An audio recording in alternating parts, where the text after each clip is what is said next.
Hello সবাইকে, আশা করি সকলে ভালো আছো। শীতকাল এবং শীতকাল মানেই পিকনিক, প্রচুর মজা এবং বড়দিনে সেন্টার থেকে গিফট পাওয়া। সামনেই বড়দিন এবং নিউ ইয়ার, প্রচুর বসে আঁকো প্রতিযোগিতার আয়োজন করা হবে এবং তোমরা খুব সহজেই কিন্তু এই ধরনের একটি কম্পোজিশন সেখানে ড্র করে ফেলতে পারো। এখানে আমি 4টি ফিগার দিয়ে একটি কম্পোজিশন ড্র করেছি, যেখানে সান্টা ক্লজ ছোট ছোট বাচ্চাদের হাতে কিছু গিফট তুলে দিচ্ছে।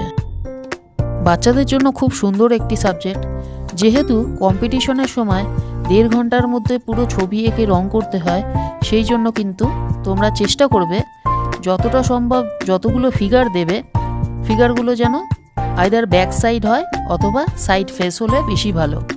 এখানে আমি দেখো সান্টা ক্লজটা বাদে সবকটা ফিগারই কিন্তু সাইড ফেসে রেখেছি, যাতে তোমাদের করতে সুবিধা হয়। ড্রয়িং করার সময় চেষ্টা করবে সবসময় হালকা হাতে আঁকার এবং মেন যে ফিগারটা সেটা সবার আগে আঁকার, তারপর আস্তে আস্তে ছোট ফিগারগুলো ড্র করবে। তোমরা এটার কালারিং টিউটোরিয়াল চাও নাকি সেটা আমাকে কিন্তু কমেন্ট করে অবশ্যই জানাবে, তাহলে আমি খুব তাড়াতাড়ি এটার কালারিং টিউটোরিয়ালটাও আপলোড করে দেব। তোমাদের মধ্যে কারোর যদি মনে হয় যে সাবজেক্টটা একটু কঠিন হয়ে যাচ্ছে, তাহলে তোমরা কিন্তু এখানে 4টে ফিগারের পরিবর্তে 2টো ফিগারও দিয়ে ড্রয়িংটা করতে পারো। ছবিটি প্যাস্টেল অথবা ওয়াটার কালার 2 মিডিয়ামেই কিন্তু খুব সুন্দর হবে।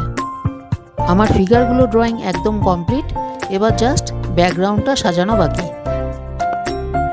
তোমরা এই ধরনের টিউটোরিয়াল আরও চাও নাকি সেটা কিন্তু আমাকে কমেন্ট করে অবশ্যই জানাবে, তাহলে কিন্তু আমি এই ধরনের টিউটোরিয়াল সাবজেক্ট ওয়াইজ আরও কিন্তু নিয়ে আসবো।